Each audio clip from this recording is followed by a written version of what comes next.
it. The runner boy, you nigga, no question. You would run a motherfucker high stepping. Hey, you never had a big enough weapon. Motherfucker never learned your lesson. I'm a 88 pack nigga. I'm a 88 pack nigga. I mean, day walker, drink blood, fangs out, full moon, motherfucker change like a hoe. I'm just a nigga from the hood trying to stack a little cheddar for the money. Yeah, buddy. Y'all already know. Drew Titan Bronson on deck. Shout out to the mighty LDBC. That's the Sensei Stormy B-Man. And we just going to get right to it. Montell Griffin in the building. What's good, brother? How are you? Everything good, man. Nice to see y'all. How you feel? Man, we feel great, man. We feel great, man. We're gonna cook up on some boxing, man. But it's about you. For those of you that have been living on the moon, tell everybody who you are. Montell Ice Griffin, 1992 Olympian, two-time world champ. I was 50 wins, 8 losses, 1 draw, 30 knockouts. Whew. Yep. Came up watching you, man. Came up watching you, man. So, well, basically, let's start from the beginning. Boxing. What got you into it? Well, my pops, I was maybe 2-3 years old. My father was taking my brother Tim at the time to learn self-defense, and he went down to Johnny Coulin's gym. Johnny Coulin was from Canada, moved to Chicago, was bantamweight champion of the world, and he was up in age, maybe 80 or 90. I remember seeing him as a kid walking around. I don't remember hearing him talking, but I remember his wife. I remember her talking and stuff. I had to be 2 or 3 years old, and my father fell in love with it. He ended up buying the gym, so he bought the gym in '73 in Chicago and renamed it to Winter City Boxing Club. Awesome. And as you speak, look who slid into the building. Brother Charles Murray, how you doing, bro? All right, fella. How y'all doing? Oh, what's up? That's the natural. What's up, champ? Yeah, how you doing? What's good? All right, brother. All right, brother. All right. Yeah, I used to be in the gym at Top Rank when Charles Murray used to come there and train for his fights. Excellent. And I thought it was an honor for me to meet him. Thank you. Excellent, man. Excellent. Charles, how you doing, brother? I'm doing okay, fellas. Excellent. Hey, I see you on the move. Thank you for showing up, man. I appreciate you. Yes, sir. I appreciate y'all asking me. Excellent. So let me stay over here to Montell real quick. So what year was your first pro fight, for those that don't know? I turned pro in 93. 93. So well, before I go any further, Storm, you got any questions for Montell? Yeah, it might be a little long time. I come up under Eddie Davis in the gym out there on the park. I start with him just as you were about to leave town, because I remember you went to the West Coast, didn't you? When you was working, when you turned pro, because Derek followed you shortly after. I went to the West Coast when I first started fighting when I was an amateur. Okay. And it's funny because when Derek, when Derek left Chicago, I took over his position where he was working on the north side. And then I started working with Eddie in the gym. You know, I was helping Eddie out and stuff like that. And I started learning the coaching ropes from Eddie Davis. So I saw you, in the gym and stuff working out. But it was like, that was when I was just getting my feet wet. So it's been a long time since I seen you. We both had a little more hair back then. You know what I'm saying? Eddie, I've been knowing Eddie my whole life. My father trained Eddie when he was a kid. But when I turned pro, I was working with my brother and Eddie. But my manager wanted a little bit more experienced fighter, so that's why we ended up working with Eddie Futch and Phil Torrance. Experienced trainer. Yeah. But I remember when you had going away for the Olympics and all of that, man. It was like everybody was excited because the Golden Gloves that year was really hot, and the tournament was like, And you remember when they used to have the fights at the gym over there on Addison, Yeah, and St. it would be Andrews. packed. Yeah, man, it would Yeah. be packed up in there. Some of everybody was over there. Yeah, the crazy thing about it is I've been in St. Andrews maybe 50 times in my life, and I never fought there Wow. Wow. because I end up, when I came back and started back amateur boxing, I was in LA, so I never got a chance to fight in that place, St. Andrews. Could you tell the guys? This is my question for you. Could you tell the guys when, like, back during your time when you fought, boxing was still hot in Chicago? Tell them what the atmosphere for fighters was like, coming out of Chicago, and even when they would hold matches here in Chicago. Well, people don't know in the 20s and 30s, Chicago was the capital of boxing like Vegas is right now. There's a lot of great fights, Ray Robinson, Joe Louis, everybody fought in Chicago. And what happened was Bob Arum had actually came to Ernie Terrell and asked him if he wanted to be a part of the promotion. I think Ernie Terrell turned it down, and that was top ranked fights on ESPN. So that would have been big in Chicago. But the Sassoon tournament started off here, and we had Leroy Murphy, Quick Tillis, transfer here, Alfonso Ratliff. We had some great fighters. Johnny Collins. So we had a nice up and coming fighters in the 80s and 90s. We also had Nate Jones, Danielle Nicholson, David Diaz, a little bit, late 90s. Yeah. Man, that's an era that kind of went under a lot of people's radar. That the 80s and 90s was a really that was a thorough era. Go ahead. To me, I know I'm kind of biased, but when you go from top to bottom, I think the 90s had the greatest era of boxing from 106 to Michael Carbajal to heavyweight. I mean, Michael Carbajal and Humberto Gonzalez, and all the way up to heavyweight with Lennox Lewis, Riddick Bowe, and Holyfield. So I just think it was just great fights in all different weight classes. So I'm kind of biased. I think the 90s was the best era. Yeah, I was thoroughly entertained in the 90s. Go ahead, Stormy. Yeah, follow-up question. And what do you feel about now, because your era of guys fought each other, you know what I mean? And it was about the spirit of competitiveness. It was about, wanting to, show your wares that you were the best and this and that. And we can't get these guys in the ring today to mix it up. We don't know who's really good until they fight, their contemporaries. But what was that like for your process when you were coming through? Because there were a lot of named guys around you during that. I fought everybody. I fought everybody. So you did. I didn't turn nobody down. I fought everybody. It was fights that didn't go on in. I mean, we didn't see Riddick Bowe, Lennox Lewis. We didn't see Mike Tyson, David too. It was a lot of fights that we love to see that we didn't see. But it's fighters now, like, it's just about promotions. You got PBC going against Bob Arum and Top Rank and Bud Crawford. Now we finna have Bud Crawford fight Sean Porter, which is gonna be a mix, which we ain't had in a while. So hopefully if that fight jump off, you know what I'm saying, then we can see the winner fight Earl Spence. Oh yeah, it's a waiting game, man. The problem that I have in this era right now, I come from an era where if you was at the top of your game and you was high enough in the sanctioning bodies, you fought. Bottom line, there was no politics. Right. Now there's a lot of money involved in social media. They protecting their fighters. Yeah. I mean, basically, every promoter. That's why every promoter want an option on you, just in case if you beat his fighter, you got to sign with him for a little while. So it's disgusting if you ask me, and it gives guys. I'm just gonna go ahead and say it. I try not to disrespect fighters, but I'm gonna call it how I see it. This era gives guys like Ryan Garcia room to breathe.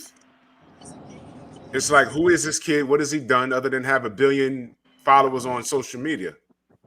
The kid is not for me. He's not. He hasn't proven anything to me. But I don't know how. I don't even know what's going on in life that guy is popular. I don't get it. You know, a guy like Ryan Garcia, he wouldn't last 2 seconds in the 90s. He wouldn't last 2 seconds.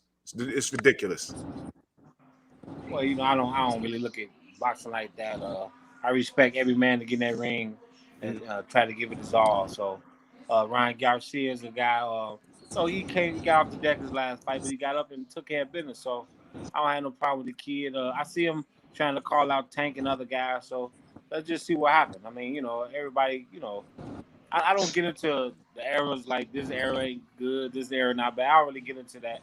I respect all the guys, man, because I know how hard it is. Yeah, you know, I'm spoiled though, because like I said, and for those of you in the chat that don't know, go look at Montell Griffin's. Look at his box rec. Look at the names of it over there. You know, look at the names. You fought everybody. There was no room for ducking. You fought Mitlashevsky. I went over there like a fool. Got stabbed in the back. And Roy Jones told me that's the reason I ain't going. Bro, please tell me about, man. Mitlashevsky was making a lot of noise, and they were trying to put him in the ring with Roy. We had Roy on, what was that, last week? About 2 weeks ago. 2 weeks ago. And I asked him about the fight, and he said, I ain't going over there. Basically. And it's weird because you said you went over there like a fool. What happened in that fight? Why do you say that? Talk to us about that. Well, the crazy thing about it, if you watch the fight, it was an American referee. You know what I'm saying? Joe Cortez got paid off. I mean, it ain't nothing else to talk about. I was winning on every scorecard. I wasn't hurt. The bell rang. Why would he stop the fight for? I'm in Germany, and the German judges got me winning. I'm winning every round, and the man threw a fury as the bell rang and Joe Cortez stopped the fight. So, I mean, he took a payoff. But like I said, we all know boxing is dirty. It's nothing new. Man, that guy never left Germany, did he? Of course not. Of course not. You know, a lot of guys, you know what I'm saying, when they started with the testing and stuff like that, they don't leave America because, I mean, they don't like to leave where they from because I ain't going to say no names, but there's a lot of fighters.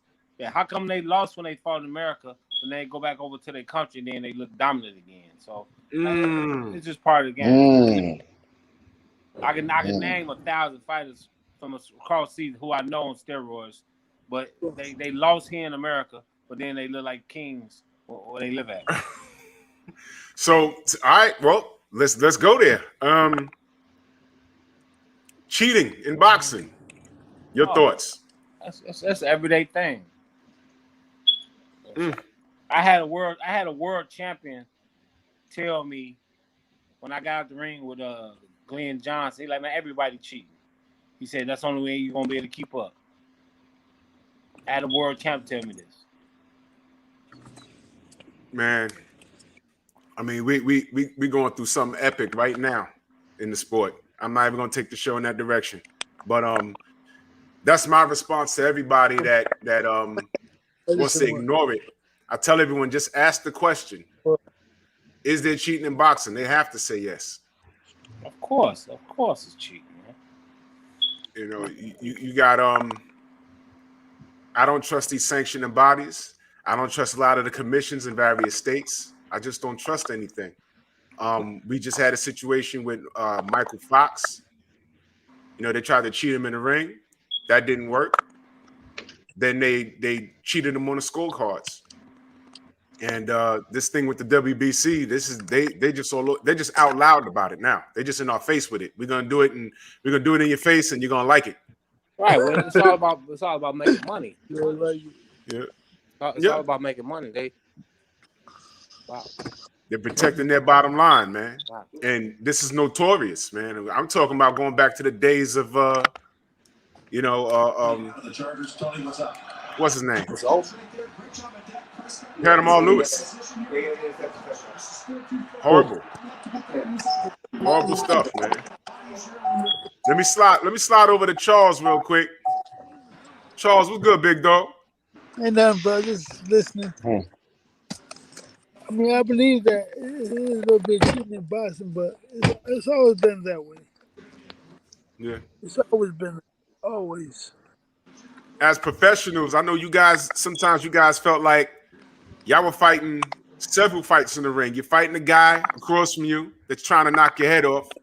You fighting the ref. I never felt that way, really, personally speaking. I never felt that way. Yeah. I was more, to me, I was on the A side anyway. I was on the A side. A and B side, I was always on the A. Man, listen. You can fight the ref, your opponent, and the judges. It's like you fighting several fights. Yeah. It's difficult, man. And it'd be like a no-win situation sometimes. It's like, yo, I got to knock this guy out. And what sucks is sometimes you put yourself in a position when you figure out that that's what you're up against. Around 4 or 5, you start taking unnecessary risks that you normally wouldn't take because you're trying to win. And you can get yourself in trouble like that. I never felt that. It's bad, man. I really love boxing, but I hate it. I love it, but I hate it because I've seen a lot of injustice. I've seen a lot of injustice, man. And that Miklaszewski fight, that pissed me off because I wanted somebody to beat that guy, man. But I knew. I said, yo, if Roy ain't going overseas to fight this guy, man. And then Montell, when you went over there to fight him, I said, God damn it, man.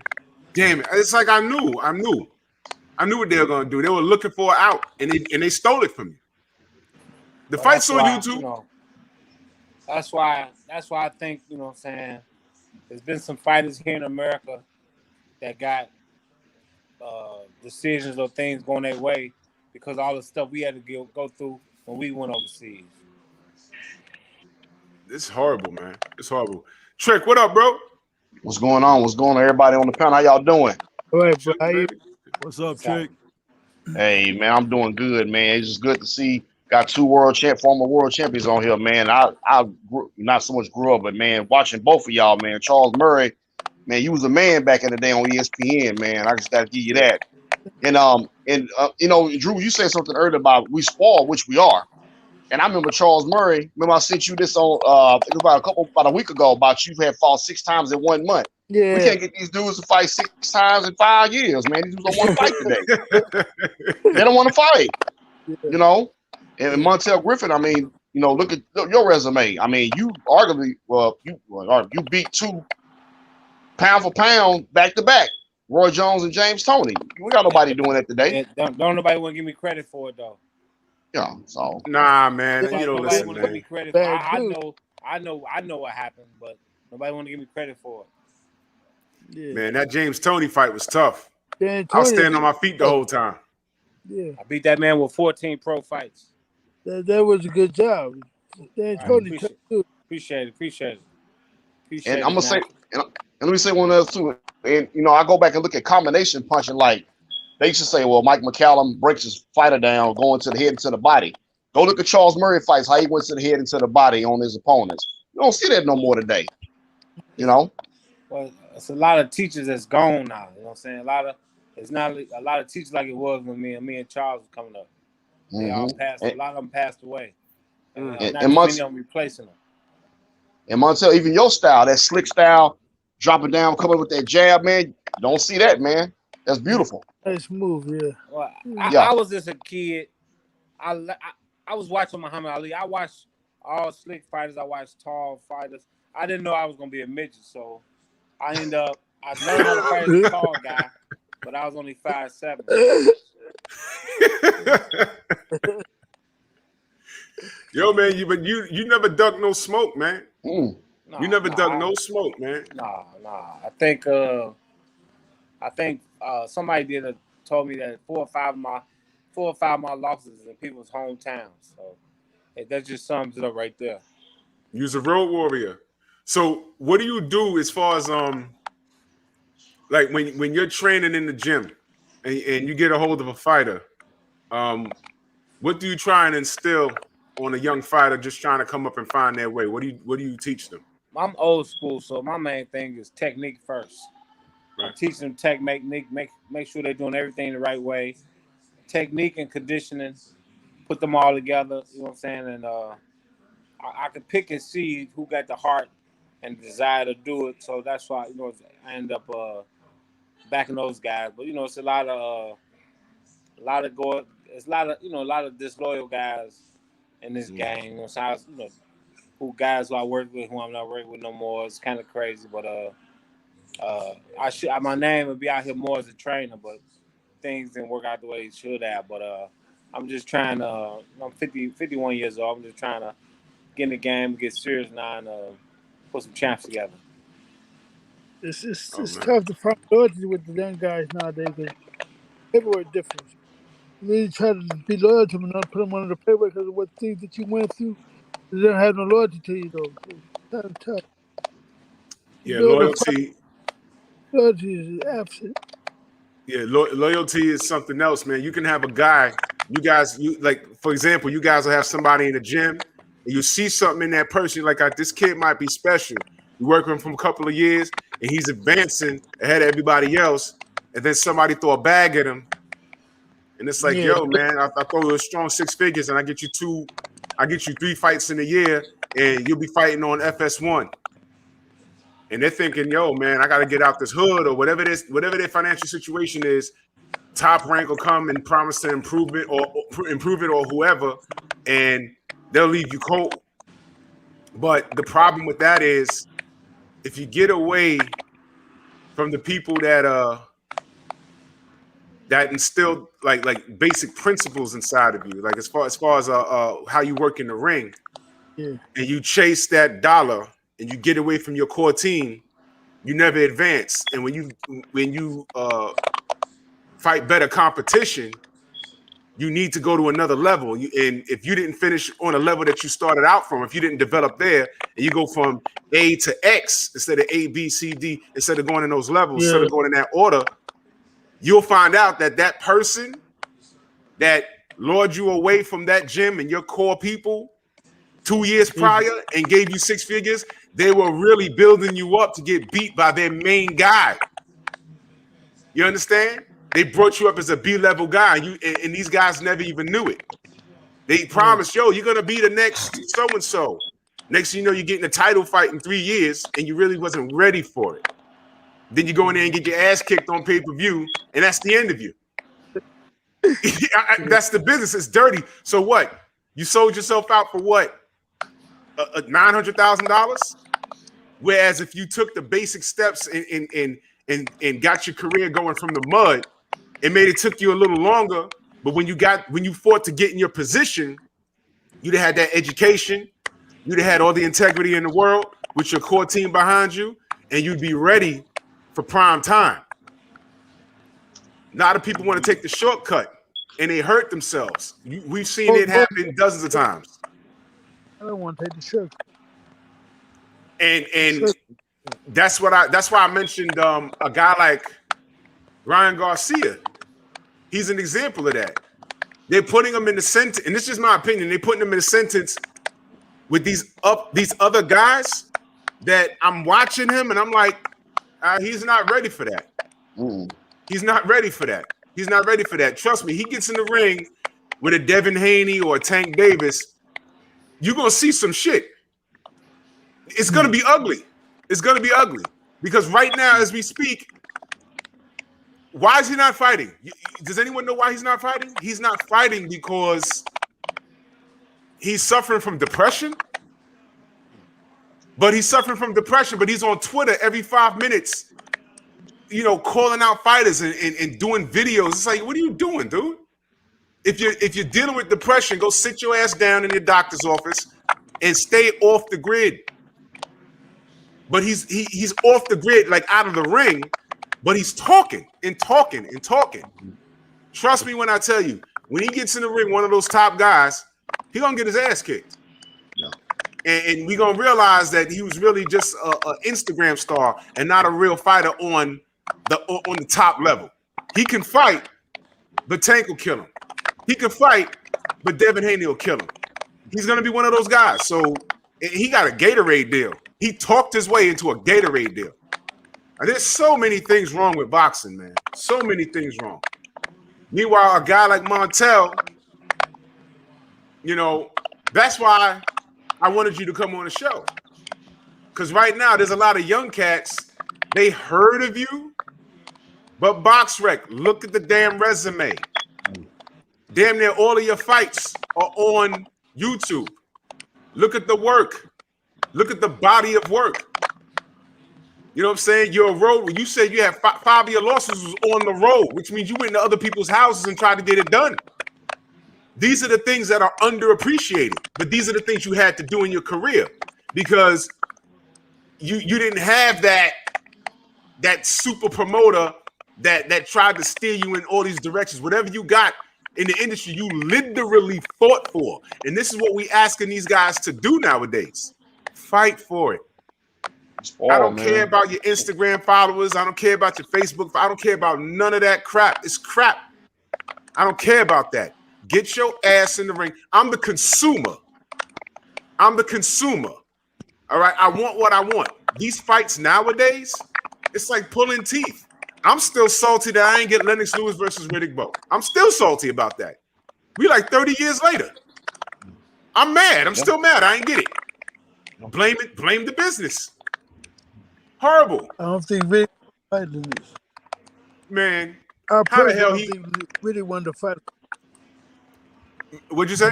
Personally, Say again. I don't think Riddick wanted to fight Lennox. He didn't. I think Riddick wanted to fight him. He I don't didn't. think so. He didn't. If he wanted to fight him, he fought. He fought. He ran him 3 times. He didn't want to fight him. He threw the belt in the garbage. Yeah. That was the craziest thing I've seen. That was from Rock. Rock Newman told me to do that. Yeah, but he still had to say so in the matter. He didn't want to fight Riddick, my man, but I don't think he wanted to fight Lennox. Well, he regrets it. But He regrets it. He knows he regrets it. Yeah, Riddick is nice. Nice. I think, and what's aggravating is I had more faith in Riddick than Riddick had in himself. Yeah, because I really thought he could have did Lennox dirty. Yeah, but he got remember that the Olympics. Yeah, that Olympics. The Olympics was in his head. Yeah. It got to be mentally. Messed up, man. On my hands to do it. Mm-hmm.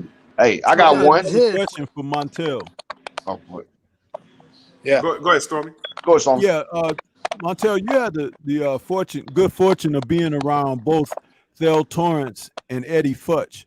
Now that you've transitioned into being a coach yourself, what would you say one or two number one qualities that you were able to pick up from them that you will add to what you're doing with your proteges as you go forward? Well, the things that I got from Eddie and Thel was confidence. I mean, they acted so confident, like everything was going to go well, so couldn't do nothing but say, hey, I'm going to go in and win this fight. I mean, I'm looking at them. They so confident that I'm going to do it. So I did it. So, you know what I'm saying? Confidence, that's the main thing I got from them. Just having them in my corner, you know what I'm saying? You feel happier and more confident to do things you got to do. That's what's up, man. Eddie Futch is a legend, man. Mm-hmm. Eddie's a legend, man. Hey, I got a question for Charles. Hey, Charles, I got a question. When you fight at 140 pounds, you think Don King kept Chavez away from you at 140 pounds? They kept who away? Chavez Sr. away from you at 140 pounds. Yeah. It was a bad matchup for him, not for me. I would stay ready. What year was that? I think it was 92, 93. I was ready. I was supposed to fight him a couple of times. I kept putting it out there, but he never accepted it. So I ain't sweating it.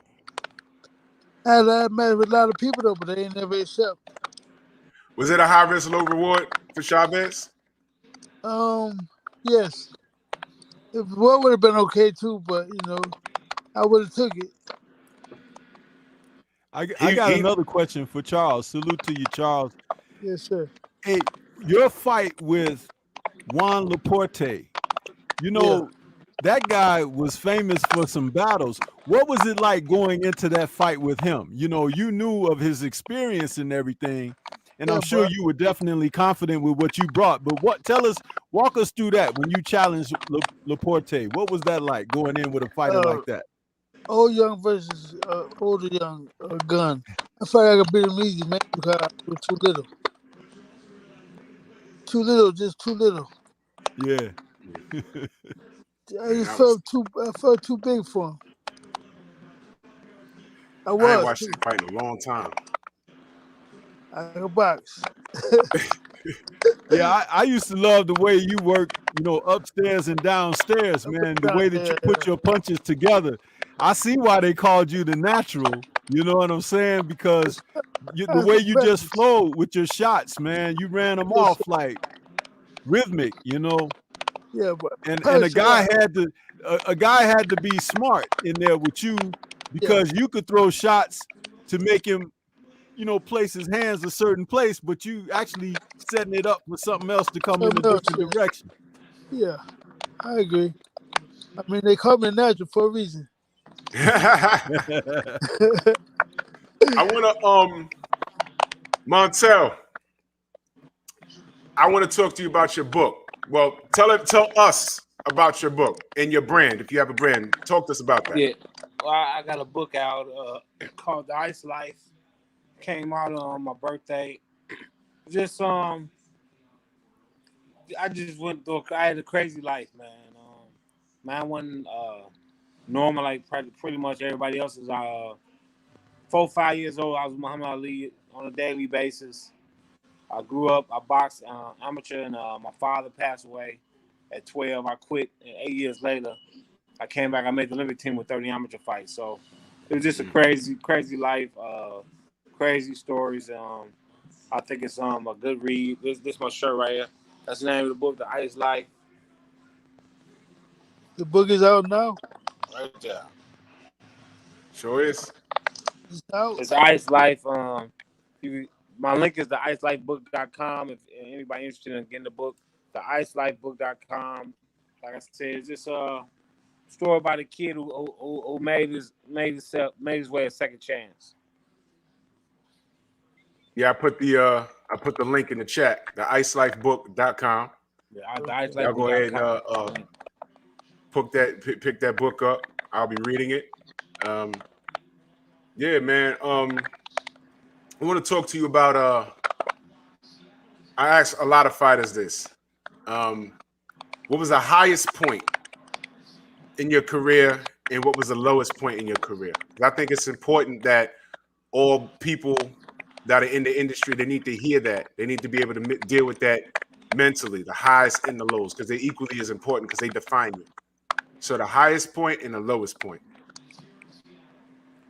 Well, the two highest points of my career, I think my greatest experience in my life, my boxing career, was making the Olympic team with 30 amateur fights after not fighting for 8 years, and then beating James Toney the second time. I think as a pro, that was the biggest win of my career to me because I just proved everybody wrong that I could beat him again after I beat him the first time. And the two lowest points of my career is getting cheated in the gold in the bronze medal round against Torsten Meyer, a guy who I cut his out, and he was bleeding like a pig. They wouldn't stop the fight, and he ended up winning the gold medal with a patch over his eye. And I ended up I beat the gold medals and the silver medalists. I beat the silver medalists a month before the Olympics, and for me to be able to beat both of those guys and not have a medal killed me. And the second Roy Jones fight, man, I don't have to make no excuses. I don't have to. Guys from Roy Camp told me what they did. They rushed me in. They didn't let me warm up. I talked to Roy about it. He didn't even deny it. I have text messages to prove it, but I ain't gonna worry about it. But that was the two highest points of my career, the two lowest points, in the amateurs and the pros. Now, as an athlete, boxing, how much of it is mental and how much of it is physical, in your opinion? Like they said, 90% mental. Just 90%. Charles will tell you, just get up at 5 in the morning every 6 days a week to go up and run. Go to the gym, sparring Yes. 4 or 5 different sparring partners. It's mental. You gotta be strong enough to do it and be successful. I mean, I know guys who Every died in the day. ring. Yeah. So right. So yeah, it's 90% mental, man. Yeah. I agree. Because after your Roy loss, it's not like your career was over. You went ahead to do other things. Yeah, I did some more things, but that took a lot out of me, man. That took a lot out of me. I mean, the game is Yeah, just. I just can't believe how dirty the game is, man. That they allowed things like that to happen. Like I said, on both, I've been the highest level on both sports, the Olympics and the world title fight against a pound for pound world champion. I don't get a chance to get warmed up, man. It's crazy, man. But it is what it is, man. It's a dirty game.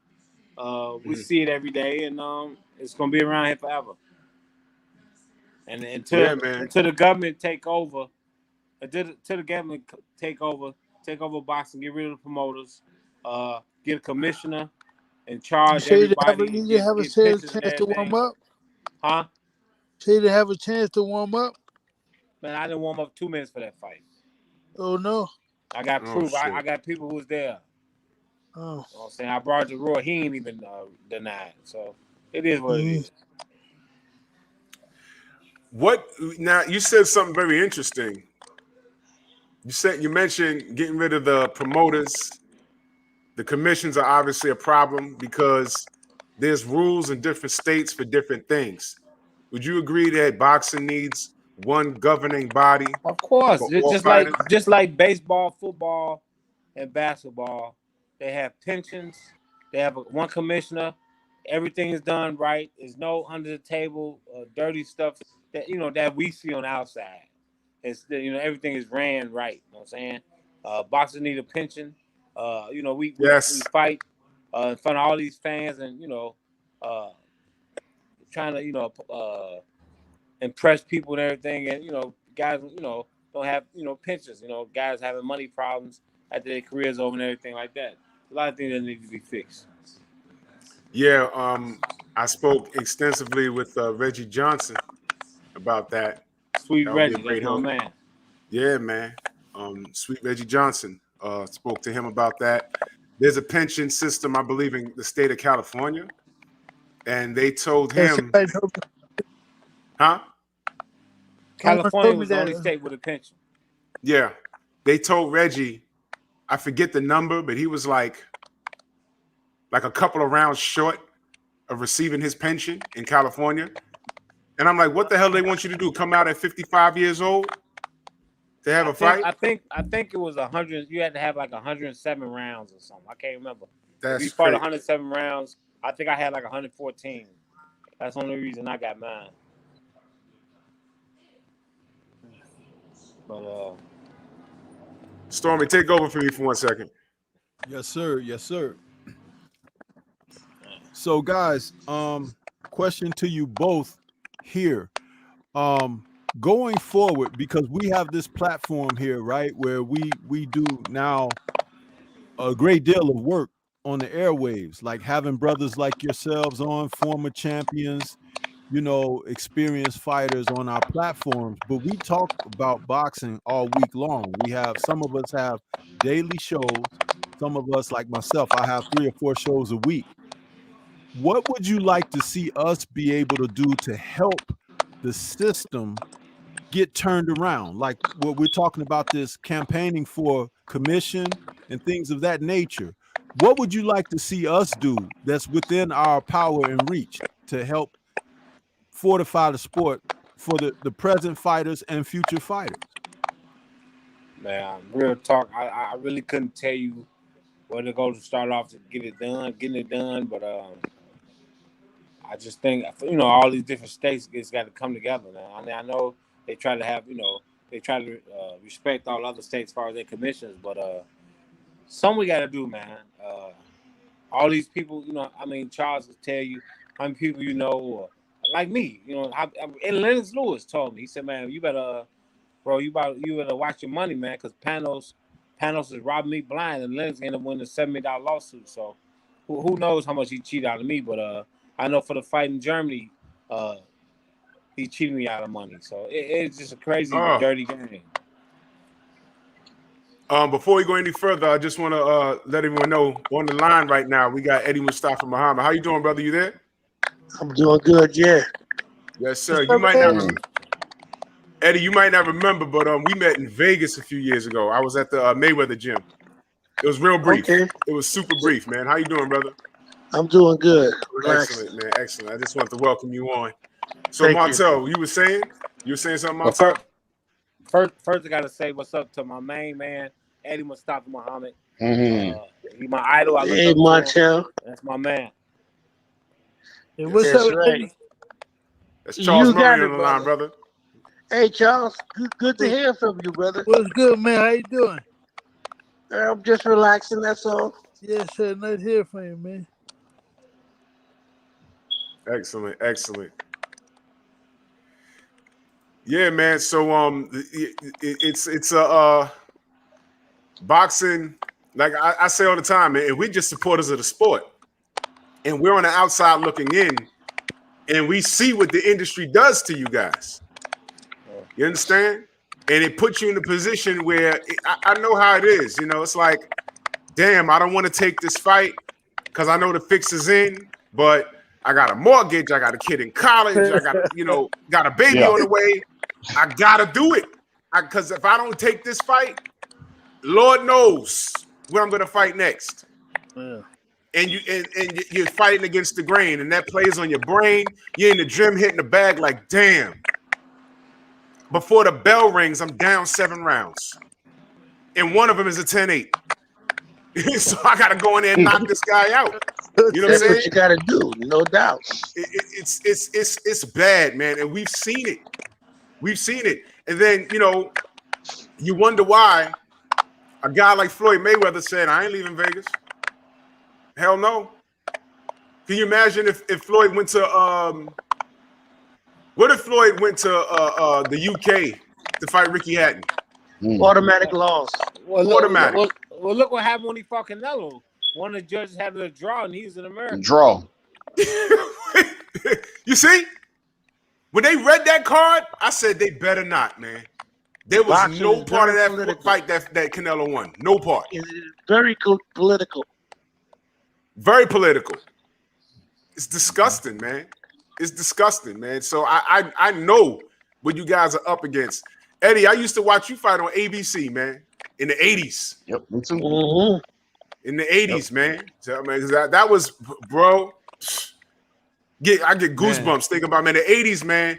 I remember having to go through two rooms. My father used to have ABC on in one room and NBC on another room. And we running from room to room to see the fights. Yeah, I remember that, man. Those are good old days. I'm running around with a bowl of cereal.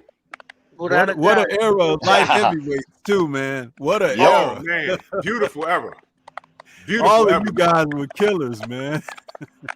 Eddie was And there was never a lapse, man. I never had to, I compare, you can't help but to compare, like, listen, this era of fighter, we got some talented guys in a lot of divisions, man. It's just a shame that the business gets in the way a lot of this stuff. It is horrible, man. I can't imagine when, and I bring this up all the time. I don't know what happened when Tommy Hearns signed to fight Marvin Hagler. That was none of our business. Who was the A side, B side? All we know is that when that fight was signed, leading up to that fight, oh my God, my pops, my uncles, leading up to that fight, every weekend that was the talk in the house, all the way up until the actual fight happened, man. Right. Who was on the B side? Not only I don't that, know. that was the era that when a fight like that happened, other sports got put on pause for a moment. Yeah. Yes, You know sir. what I'm saying? Yes, sir. They put Tommy on no B side.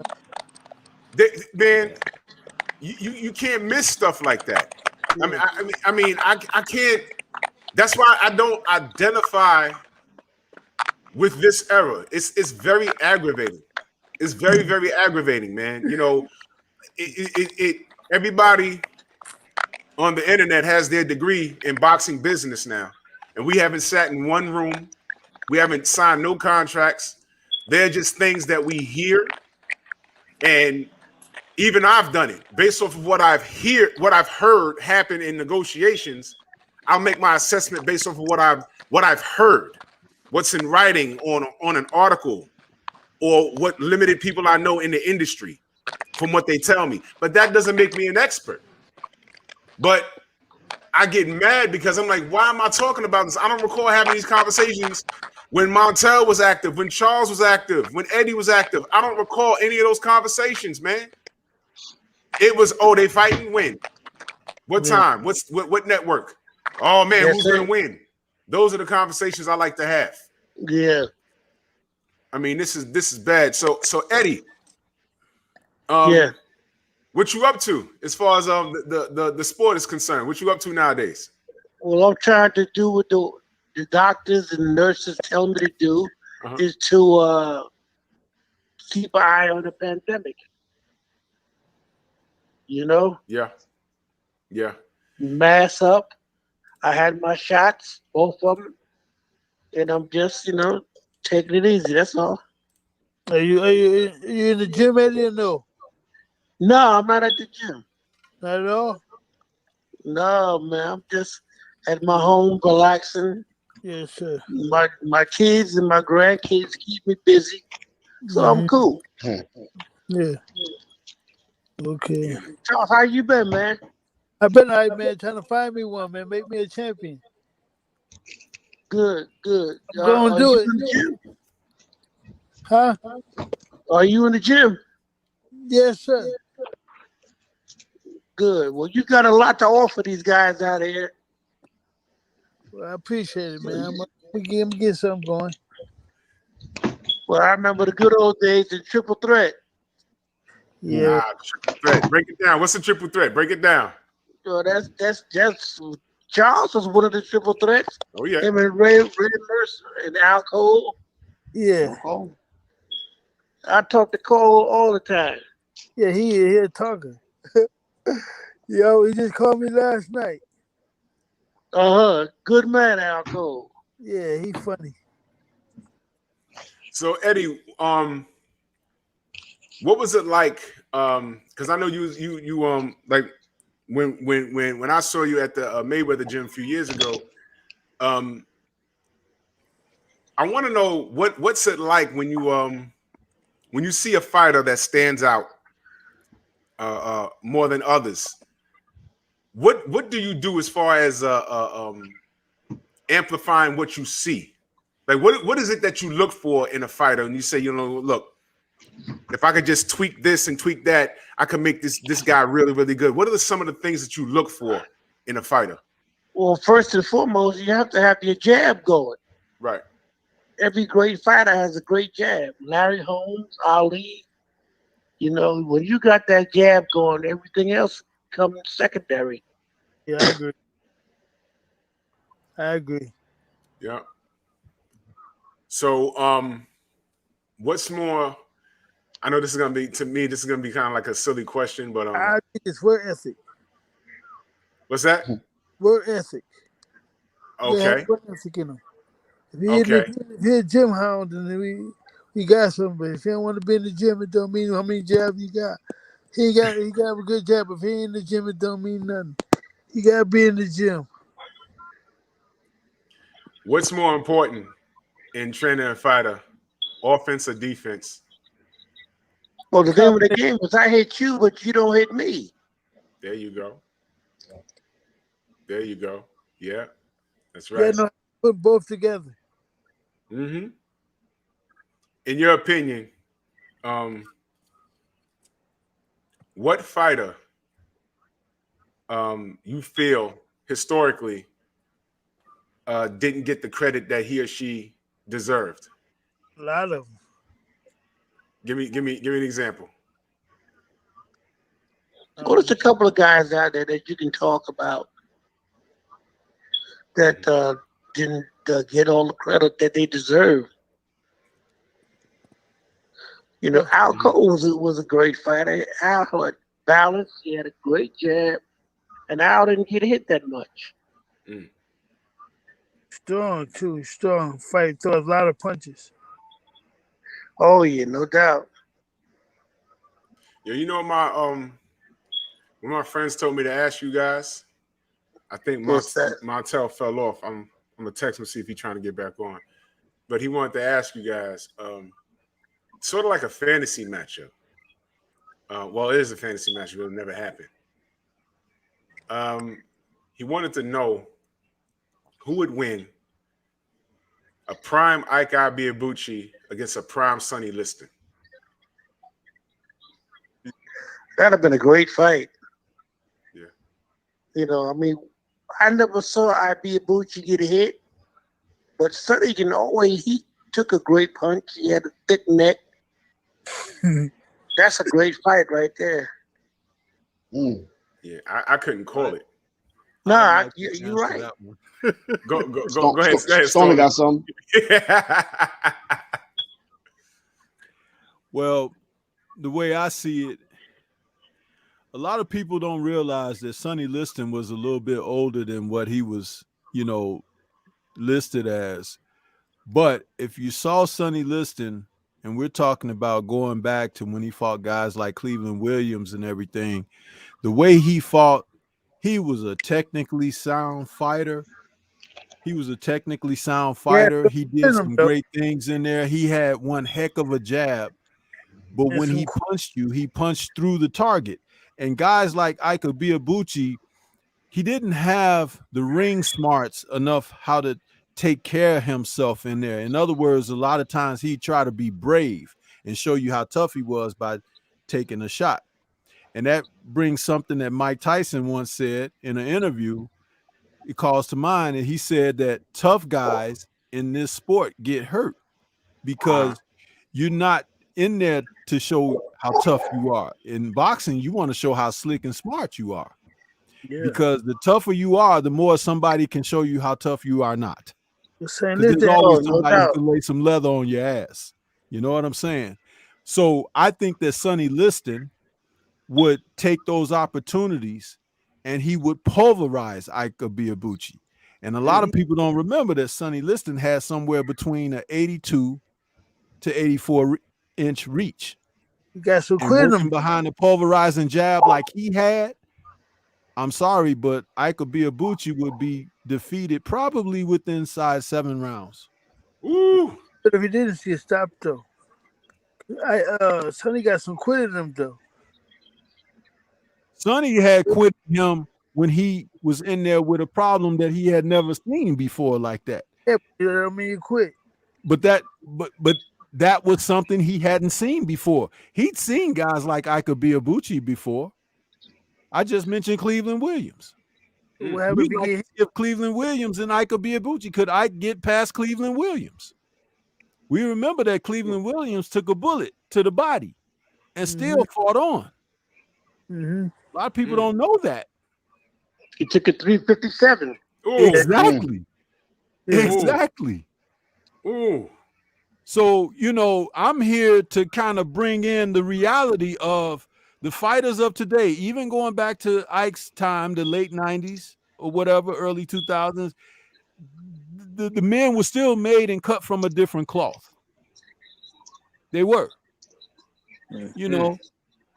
I don't know too many of the guys today will take a 357 and still be talking about getting back in the ring. Yeah, right. Exactly. Yeah. That's tough, man. Yeah, that's something else, man. My goodness. So, I mean, I can go, man. I do fantasy matchups all the time in my head. Like, wow, what if this guy fought that guy fought this guy? I sort of lose it when I get to this era because I don't know what's going on, man. with this era of fighter, because I can't make with not everyone, to be fair, but the business aspect works my nerves to no end. What would you guys want to see different overall in the sport of boxing? As far I know, I was talking to Montell about that. But what would you guys want to see change? I know he mentioned the government actually taking over the sport of boxing to get rid of these governing bodies. I And would just want to see guys fight a little bit more. you would see them fight a little bit more. Yeah, it's a little bit more. Yeah. More active. What would you think would be reasonable? And I know that's tough coming from you because you fought like 6 times in like 30 days or something crazy. Six like times that. 6 times in a year. at least 4 to 5 times at least. In a year. 4, yes, at least. That's too much, Charles. It's too much. I'm asking too much. That's too much, man. That's too much. But these days, yeah, man. Yeah. That's a lot, man. And that brings me to another great question for the both Charles and man. Eddie. Check this out. Could you explain, like, when fighters were more active, like you guys were during your careers, tell the people what that means about your timing and where that puts you as a fighter when you're active. Because it's like you don't have to do as much sparring when you're fighting more frequently. You're keeping close to your fight weight for those of you who have to cut weight and make weight. So tell the people listening what that means about being active and being able to use your timing and everything because of your being active. Timing means a lot. Well, the more you active, and the more you are in the ring, the more comfortable you feel. Yeah, I agree. You know, the more comfortable you feel.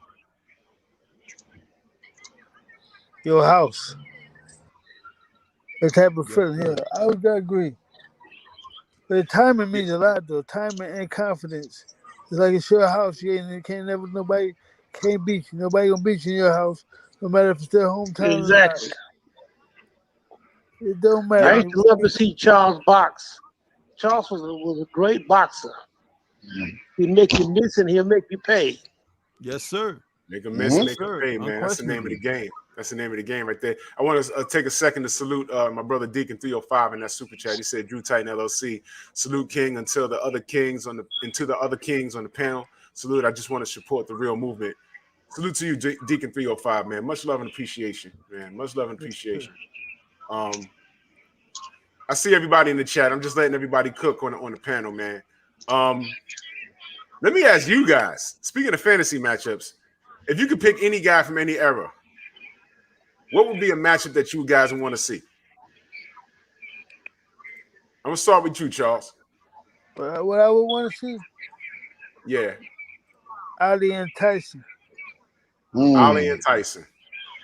Wow. That's classic. Yeah. Who wins that? I'm going with Ali. You know who very, very skillful? George Foreman, very, very skillful. George Foreman is tough. I like George. You see that walk-away uppercut? You ever see it? Yeah. That's a bad move. It's tough. Man. Walk away from an uppercut. Walk away from an uppercut. Just try it. Anyway, I just try it. Think about that. That's a bad shot. So Eddie, you a career light heavyweight. Yeah. How would you have fared up against a guy like Sergey Kovalev? Well, I mean, I wouldn't come in that heavy. I'd have to box with Kovalev. I got to box him a lot. Remember, I was a boxer puncher. Yes. So I could do it all. Yeah, I agree. You know, so that's what I'd have been doing: boxing and punching, stick and move. Stick and move. Stick and move, man. That would have been. You see, it's hard for me to gauge these guys. What was the most time you fought in a year, Ed? About 4 or 5 times. You see, these guys aren't doing that. I mean, when they get their career started, they might do something like that. But when they crack the top 10, they slow down. Well, they start making their money get comfortable. Yeah. There's more money in this game. You got to pick it up. Once these guys get that first $2 million paycheck, they sit at home, kick their feet up, Oh man, you got to fight in 3 months, and it becomes a fat camp for the first 2 months. Right. You know, you got to. He's like, yo, man, you fight at 175, yeah. What you doing at 250? How did you get to 250? Right, Never. exactly. You sleeping on That's that silk money sheets, they man. made. It's crazy. All the money you made. Now you're eating French fries every day. You got a pot belly, and you gotta lose all the weight, get back down to 175. So you spend 60 days doing that. The last 30 days is technique. Yeah. And then you get in there and get your head knocked off. I mean, it's crazy. No doubt. It's crazy, doubt. man. I mean, there's only a handful of fighters today that take it. Go ahead.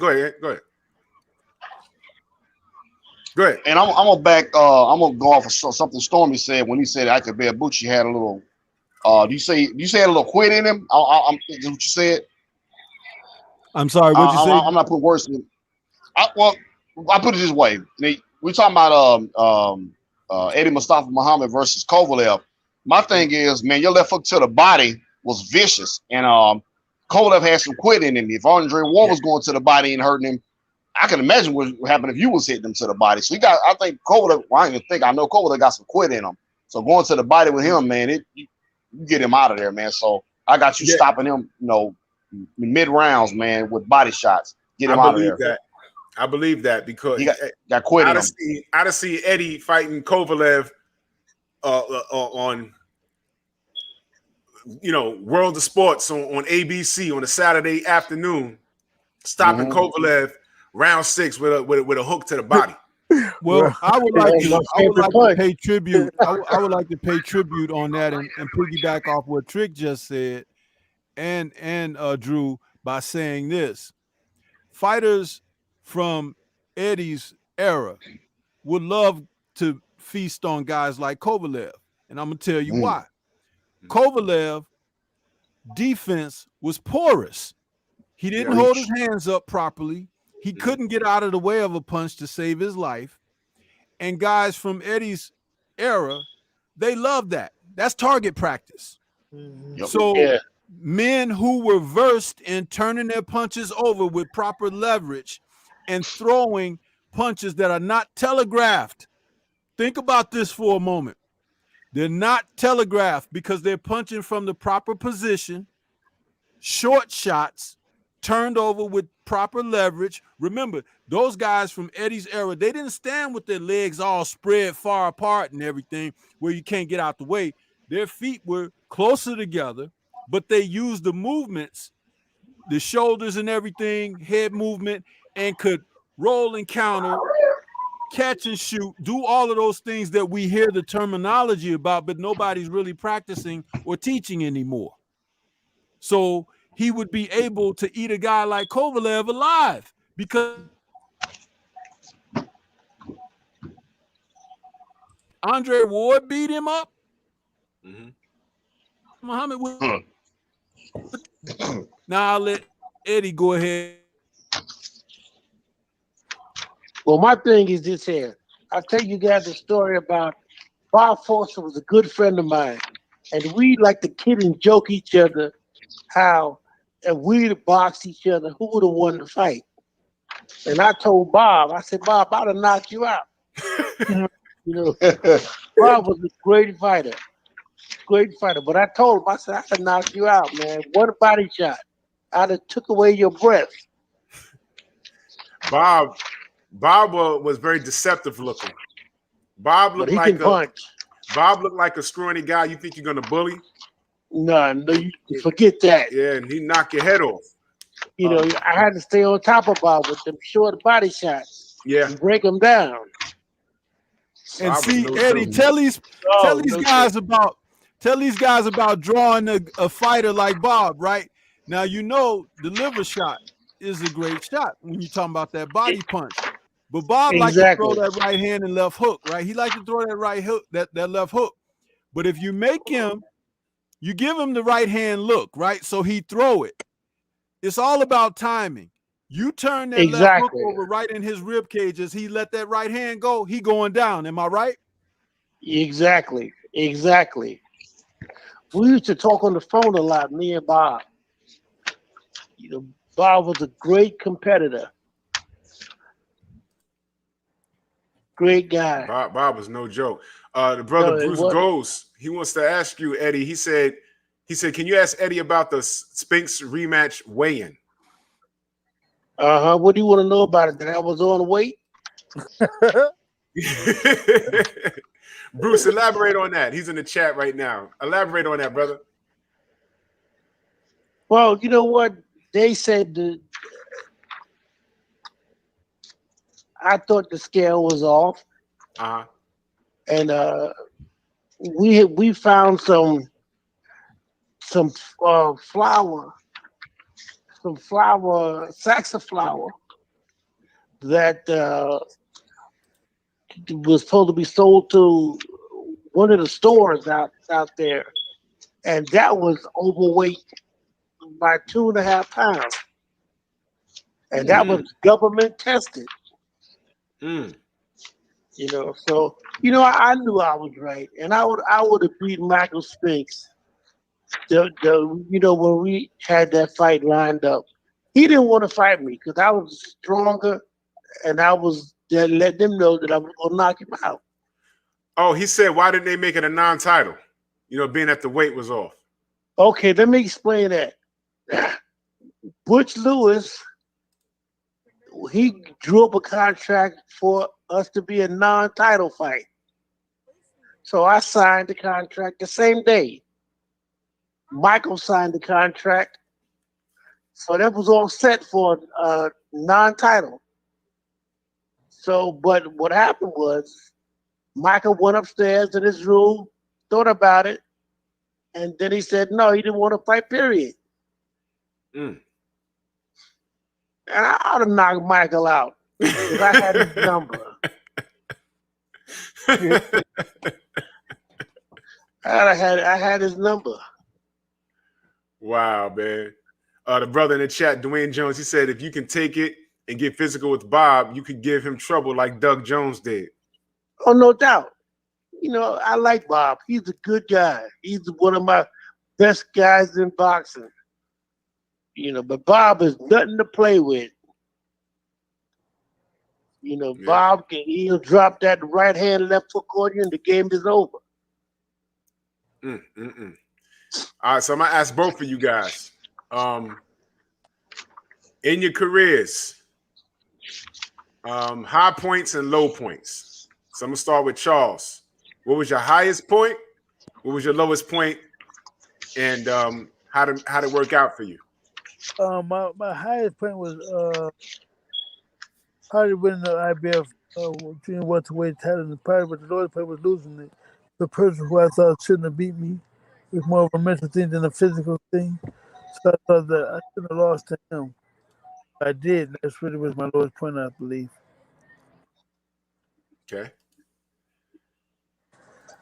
So mentally, like when we're talking about, like low points in your career, because I think this is important for aspiring fighters to hear.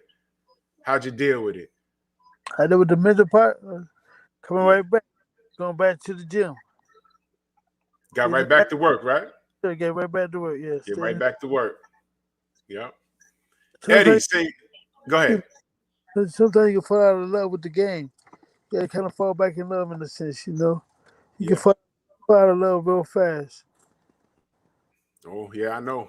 Yeah. I talk to guys all the time that were on the verge of doing something good, and they let one mishap dictate how they move forward. And that's not good in my opinion. They could have done something better. That's just my opinion though. But Eddie, same question. High point and low point, and how'd you deal with it?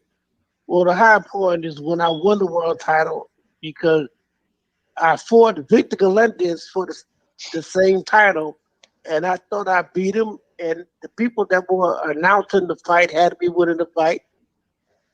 So I just sucked it up and said, I'll get him the next time. And I just waited my turn. Then I fought Marvin Johnson. That was the high point.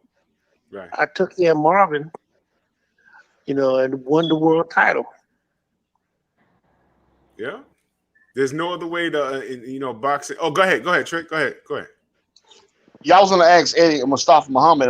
Can you talk about your fight with Matthew Saad Muhammad? He was a great fighter. Oh, Matthew Saad Muhammad was a great fighter. We fought in Philadelphia. I beat him in his hometown, but he was a great fighter. He dropped me in the first round. So I had to get up and turn up the gas. What'd you get caught with? What'd you get caught with? A right hand. Whew. So you had to get up off the ground and make it happen, right? Oh, without a doubt. That's great right there, man. How accomplished did you feel when it was over with? You're like, man, I really did that. Well, listen. When I got hit, he caught me with a clean overhand right. Down I went. I got up, shook it off, and went to work. Yeah, they're talking about it in the chat right now. Mark Booker says, Eddie, your fight with Marvin Johnson may be my favorite display of body punching. He said, Eddie absolutely pummeled poor Marvin to the body with left hooks and right uppercuts. I wanted to find out what he had to eat.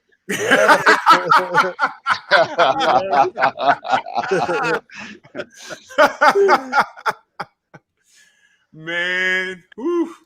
They just don't do it like that no more, man. Only a handful, man.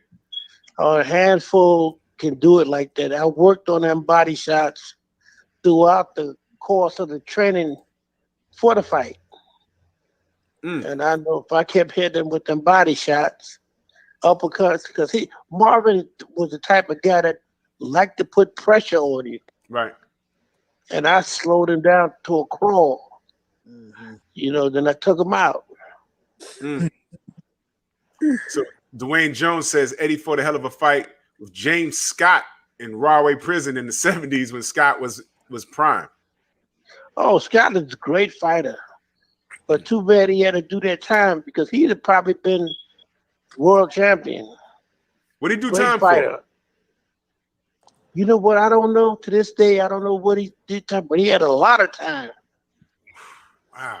They threw the book at him they threw the book at him hard? Yeah. Oh, shoot. Yep. Goodness. I don't know what he did. I never researched it. No, I forgot what he did. But it was a harsh crime because he got a lot of time. Oh my gosh. Sometimes these cats can't get out there. Oh, a murder case. Dwayne Jones says a murder case. Well, there you go. Sometimes these guys can't get out their own way. Get that. That's rough, man. I don't know why these. It is. But he was a great fighter. I got one more question. Fighter. Go ahead, Ant. Go ahead. Hey, Charles Murray, I got a question for you, man. At 140 pounds, who wins out of you and Freddie Pendleton, man? Break that fight down for me. You said you beat. Man, you should have. Oh man, you should have told me. Cause I talk to Freddie a lot. Hey, my man, now don't get me wrong. Yeah, I'm sure he has something to say about that too. He always called me Big Charles, big for 140. I think it was just been too small. Yeah, man. Freddie's a dude, though. Freddie's my dude, man. He can punch. He punched real hard.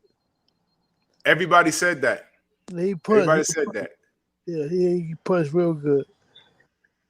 I think he was just been too small for him. That's how I would have treated him. Just missed it. I just don't think he would have beat me. He's my man. I like him a lot, but I don't think he would have beat me. Hey, man, it's a competitive nature.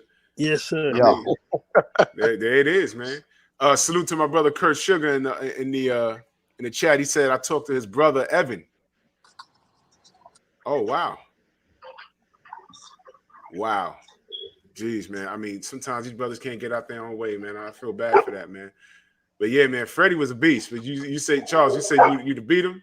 Yeah. How would you beat him? How would you beat him? Good jab, high right hands. I would straight to the body too. That would have been on the body that attack too. But good jabs and high right hands. Oh, that's what's up. I really wish, because I didn't even think to call him today.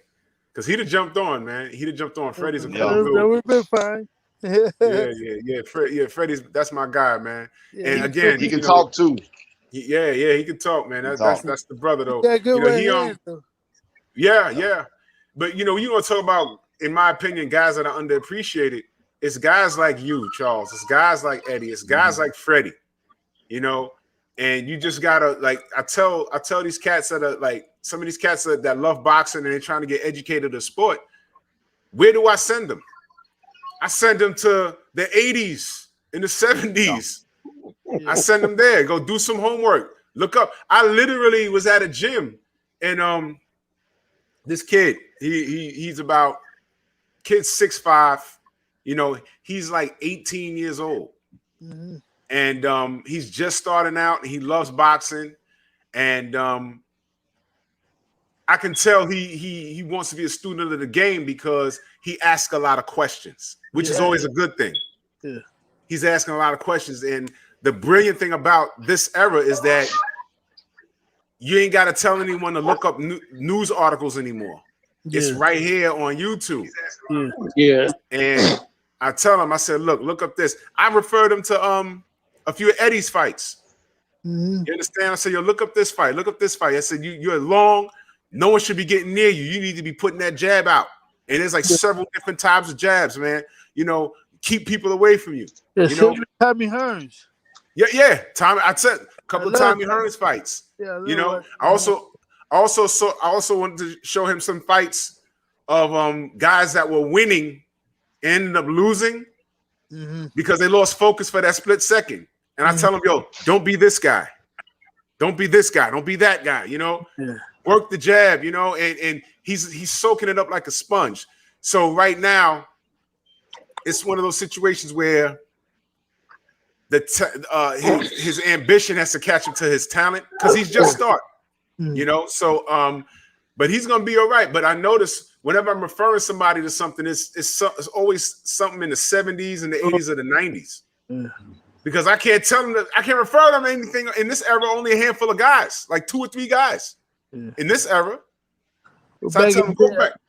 I believe back in the day, a lot of people had good jab and high right hands, though. A lot of them good defense, but like good right hands and good basic skills. It's really what you need is good basic skills. Yeah. Not hard to match. Well, I'm gonna throw a question out of left field. I love asking everybody this. It's one of my favorite questions to ask because to this day I don't know. Could any of you tell me how the hell Larry Holmes got up off the floor after Ernie Shavers hit him clean? That was a great shot. That was a great shot. Right hand over the top. How did he get up? Strong will to win. How did he get up? Every time, the will to win. That's right. The will to win. And it's not like Ernie Shavers is one of the hardest punchers in the history of the sport. Yeah, without a doubt. How did Larry get up? Listen, you got to hit Larry a little harder than that.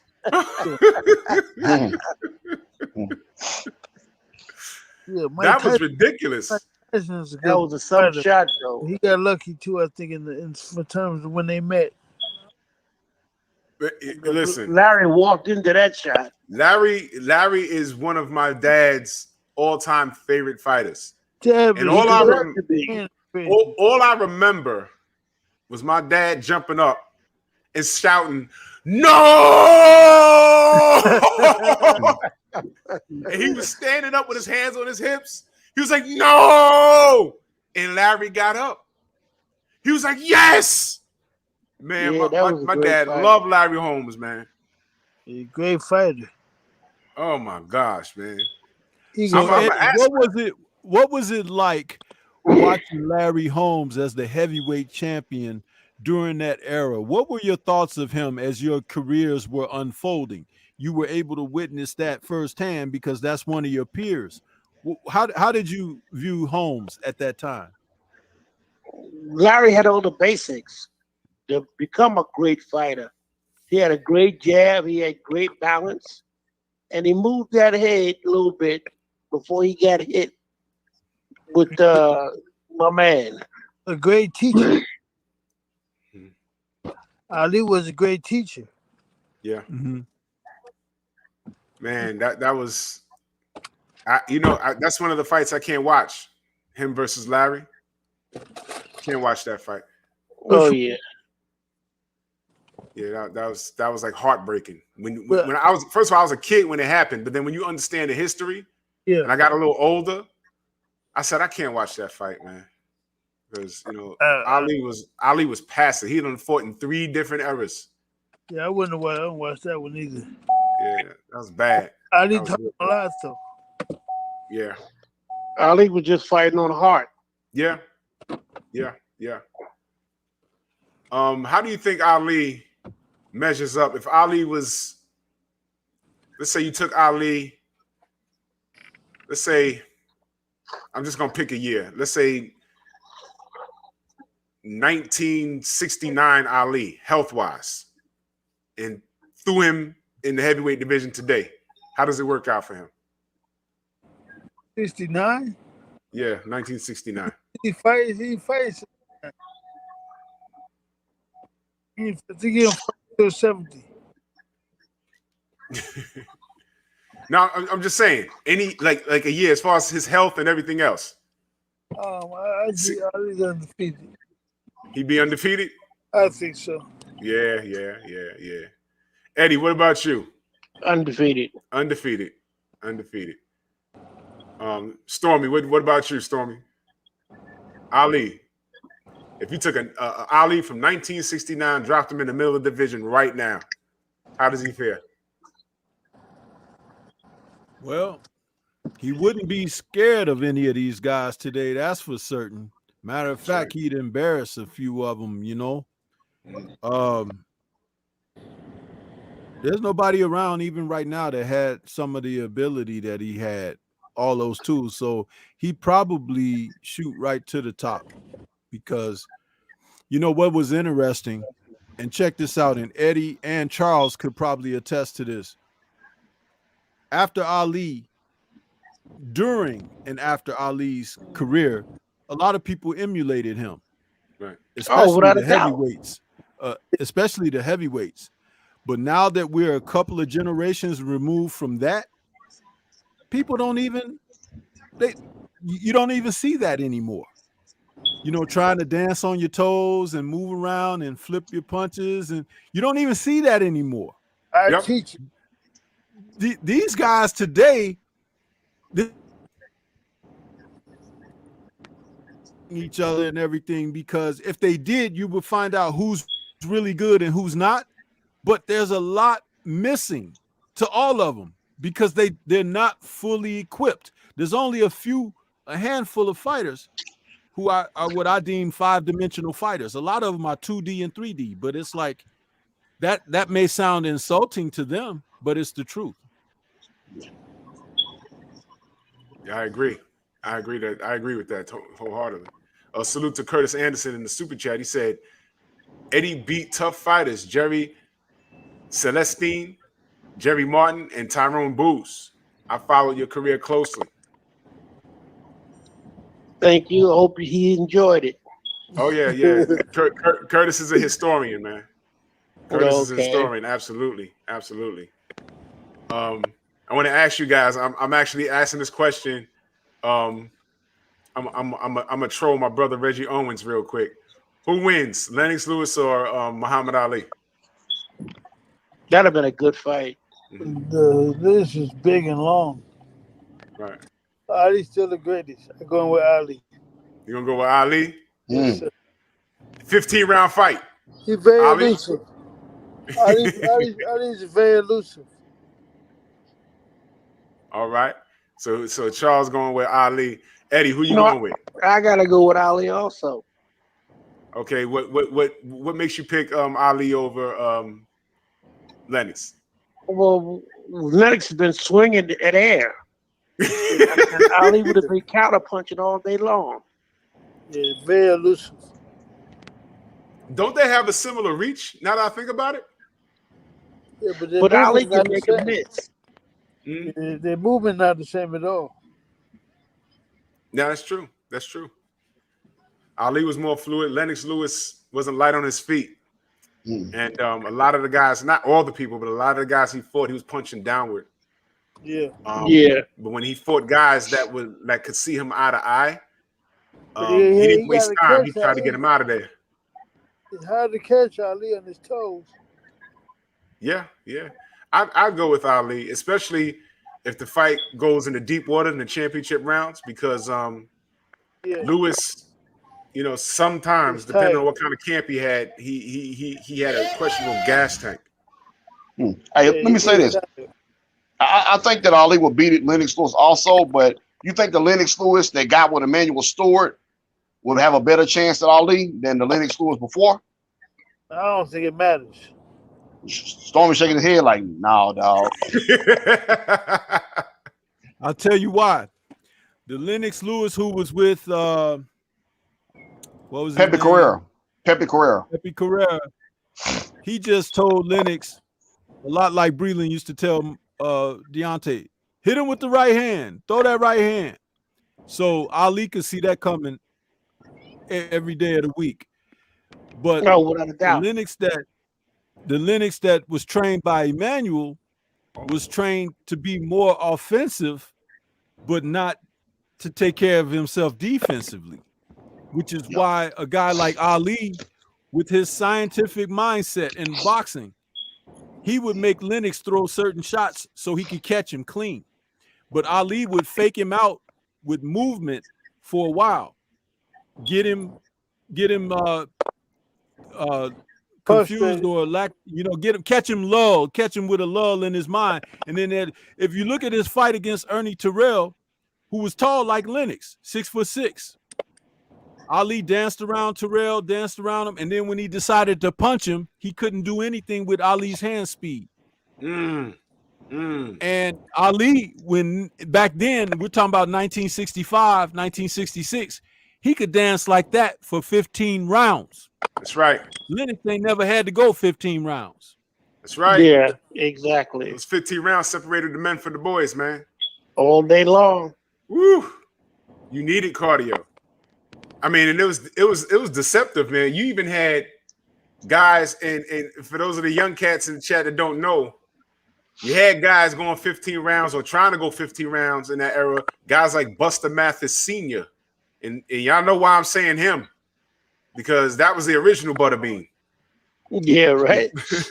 Because he didn't have an athletic physique, but he showed up.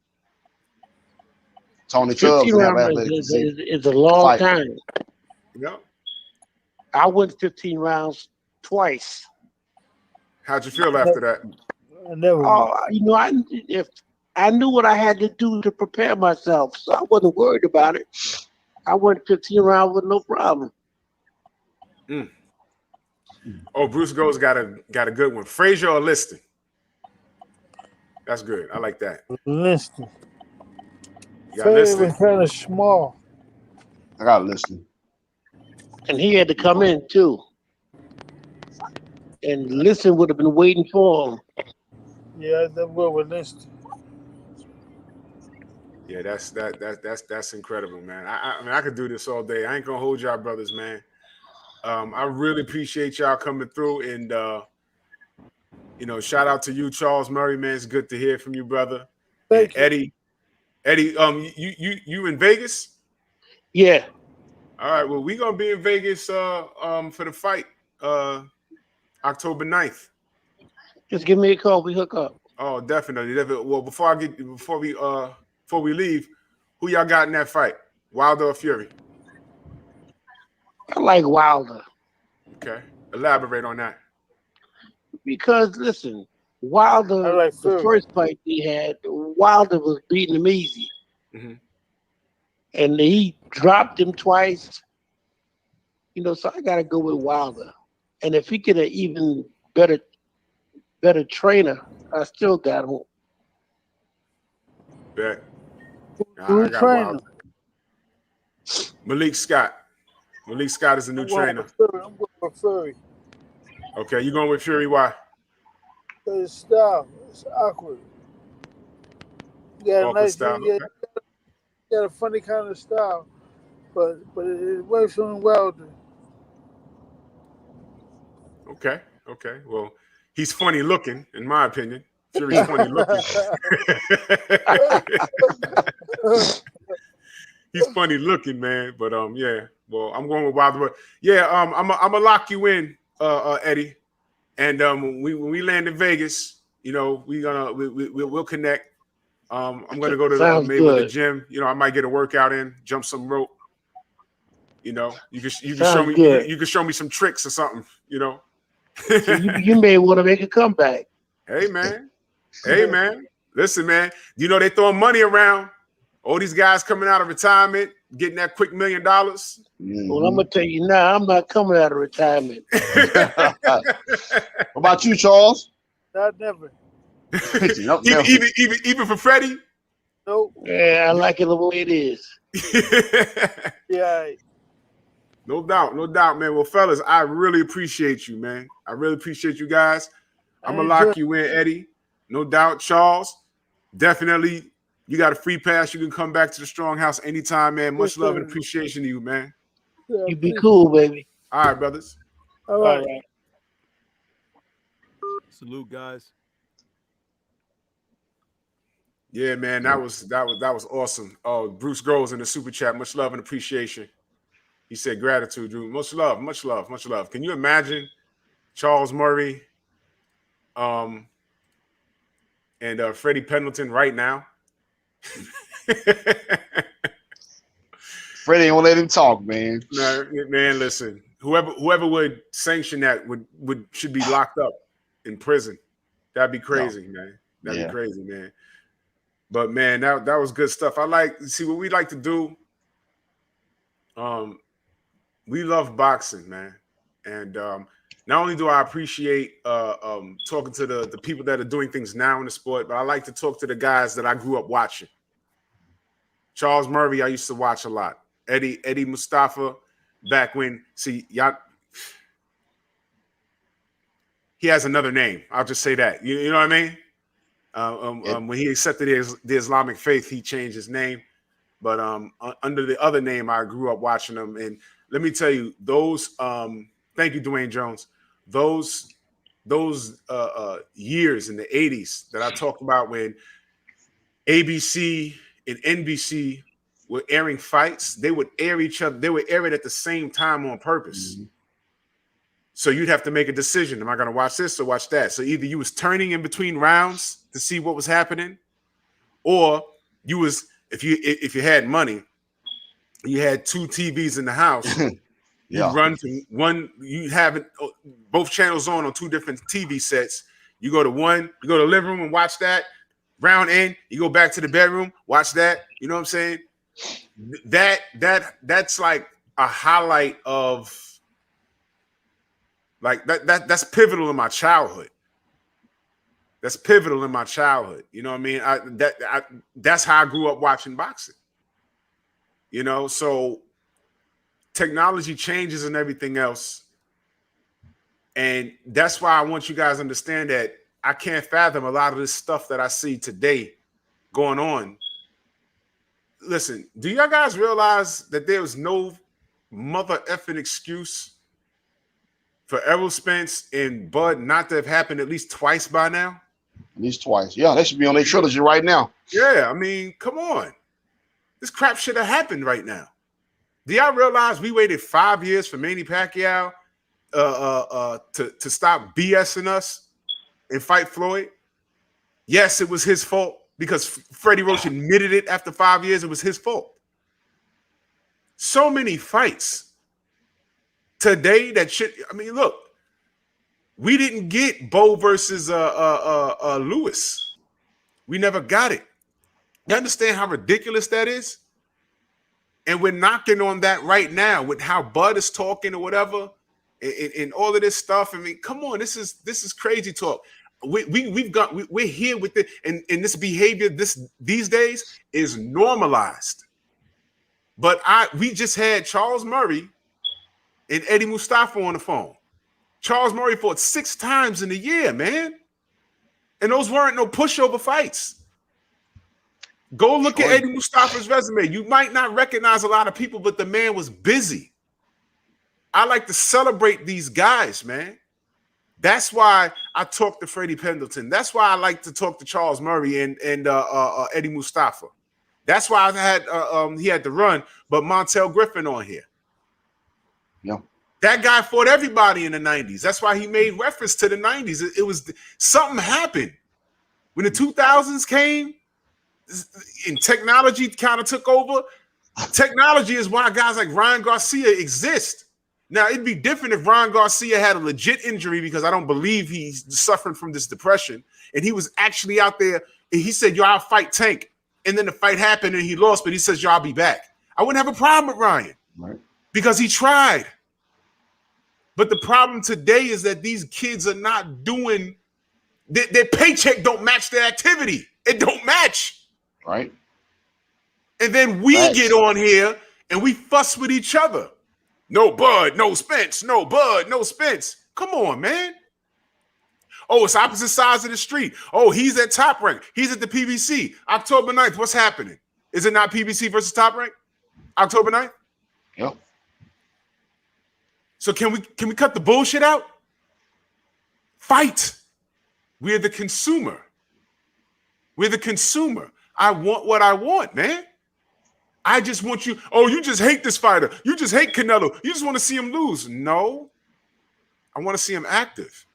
Oh, he beat Demetrius Andrade. Okay, can we see it, please? That's all I'm saying. When did you become a hater for asking a fighter to do their damn job? When did that happen? When did that happen? I don't understand. I don't get it. Asking a fighter to do what they chose to do is hating on them. Canelo could beat Jamal Charlo. Do it. If he could beat Demetrius Andrade, do it. Please, that's all I'm asking. Do it. Because if he did it, we wouldn't be having this conversation about Canelo. If he could do it. Same thing with Gennady Golovkin. He beats all these guys. And what's messed up is we start basing we start thinking what Canelo would do to these guys based off of those guys' last performance. Oh, Jamal looks so bad against so-and-so. Canelo would have washed him. That proves it. No, it don't. No, it don't. What do we say about triangle theories? They're just theories. You want an example of that? The brother Roy Jones went up and won a heavyweight title. Beat John Ruiz, made it look easy. Comes back down, fights Antonio Tarver, and we know what happened. You want another example of that? Shane Mosley, Vernon Forrest had identical records, but Shane Mosley was more celebrated than Vernon. Vernon said, yo, look, I whooped on him in the amateurs. I whoop him again. They said, who's this Ironhead dude? He fought him right here in New York at the theater, and I never seen Shane Mosley get his ass whooped like that. And then we got to know who Vernon, well, I knew who Vernon Forrest was. Me too. You know what I'm saying? If you want to apply the term ducked to anybody, it was Vernon Forrest. Everybody knew who he was. He was a decorated amateur. And nobody wanted no smoke. Not even Floyd at that time. But we ain't going to talk about that. And he got in there with Shane Mosley and whooped his ass. He hit Shane Mosley with a body shot so hard, he screamed. Oh! And after the round ended, the ref went over there and said, yo, you all right? He said, nah, he hit me with a body shot. I'll never forget that. Shane Mosley came to the ring with Ludacris that night. And he got his ass beat. And Ludacris was on the wrong side of the street because Ludacris from Atlanta, right? Yeah. He's from ATL. So why was he not walking with ATL. And so is Vernon Forrest. He was walking with the wrong fighter. All right. Rest in peace to the Vernon the Viper Forrest. But he went in there and he whooped Mosley's ass not once but twice. Then gets in the ring with Ricardo Mayorga, and we now know Ricardo Mayorga because of what happened to Vernon Forrest. But shout out to Vernon Forrest because at least he fought. No. These guys today are not fighting. It's aggravating. And the paychecks are not matching the activity. Now, Canelo's been busy. But he hasn't done what we've asked him to do. All we asking him to do is to clear out a division and leave no doubt. But, you know, we're stuck on politics and you know, poisonous beef. We got to have those conversations. And all I want these clowns to do is fight. That's what I'm saying. Do you guys understand that why we say these guys today, a lot of them, not all of them, but a lot of them guys, you throw them in the time machine and put them back in 1983, 85, they won't survive. Mm-mm. Your next fight is already signed when you leave the damn ring. Yeah, you're fighting in 2 months on ABC. You know what I'm saying? It don't. Oh yeah, Jab Marie said Forrest was in the Welcome to ATL vid. Yeah, he sure was. He sure was. Go subscribe to the Jam Marie, man. That night court had me dying, bro. Yeah, man. So this is boxing. And y'all gotta understand why. I know sometimes we sound like grumpy old men. But you gotta understand, we're used to a certain type of thing. I just explained to you. There used to be boxing everywhere I turned, there was boxing. And this is before social media, before the internet. Everywhere I turned, there was boxing every Saturday. ABC Wide World of Sports. Every Saturday. And you saw like what I call the B team. The guys that were all the contenders. You see the contenders fighting for position. That's something special, man. And these guys want to do something special. They want those big paydays because if they can stand out on the lower cards, they get those paydays. They get the Hagler fights, the Leonard fights. But they had to work for it. Today, all you got to do is clown around on social media. Hey, I like this guy. Give him a title shot. Huh? Guys barely ranked in any of these sanctioning bodies. So I agree with Montell. Let the government take over boxing. Get rid of these promoters, man. Everyone operate under one rule. One rule, man. It's ridiculous, man. Rule this damn sport with an iron fist because these guys ain't doing shit. True. Well, anyway, we're going to get out of here. Stormy, let everyone know how they can find you, brother. Oh, man, everybody can find me right on YouTube. Stormy B-Man is the channel. We got weekdays, the Tuesday tussle, 8 p.m. Central. This Tuesday coming up, Scrapbook Boxing will return with one of his historical boxing conversations. So for those who enjoy what Scrapbook does, please tune in Tuesday, 8 p.m. Central. Thursday, we will see if the Three Wise Men will return. If not, we'll just be doing a regular live stream, 8 p.m. Central. Then Friday night, 8 p.m. Central, we got the Friday night chop session with Stormy B. No diggity doubt, man. And let me tell you, every Sunday, that call-in show is popping. Call-in show is popping. Y'all can call in live and talk to the sensei directly. You know what I mean? Great stuff there, man. Trick Noty in the building. Let them know how they can find you, brother. You can find me on Instagram, Trick_Noty. I'm on Facebook also as my government name, Anthony Carter. You can find me here with Drew and Stormy, chopping it up with the legends, getting these fighters on Sundays, 7 p.m. Eastern time. No diggity doubt, man. And what you see on the right side, that is The Ice Life by Montell Ice Griffin. Go get yourself a copy. You know what I mean? He did some great things in the sport, and I think he's underappreciated. Definitely. He's very underappreciated, man. I mean, it's a shame that when you say certain names, certain things pop up. You Google his name, and it's, to me, it's disrespectful. You Google his name, and you see him on the goddamn floor after the Roy Jones loss. You know what I'm saying? It's, to me, it's not right because that's not the high point of his career. He did great things before and after that. You know, the internet is so disrespectful, and they did it to Roy. You Google his name, you see him on the floor after the Tarver loss. I mean, so we're true supporters of the sport. If you don't, and it's okay to say you don't know the guys. We're just saying research it. Research Charles Murray. Research Eddie Mustafa. Research it. These are some solid guys. You know what I'm saying? Research these guys. So much love to everybody in the chat, man. Much love and appreciation. I won't be going live tomorrow. I got a physical tomorrow. So, but I'll be back Tuesday, and I'll make up for the Monday show on Friday. You know what I'm saying? So I won't be going live tomorrow morning. You know what I mean? So, I mean, if I can, I don't want to step on nobody because after my doctor's appointment, I usually just go to the gym anyway. But, chances are I won't be on tomorrow morning. But Tuesday we'll pick it back up, man. But much love to everybody, man. Drew Titan, Bronx on deck. Trick No T in the building. Stormy B-Man in the building. You know what I mean? And I'll see y'all Tuesday. Go on. All right, man. Yes, Peace. sir. Move!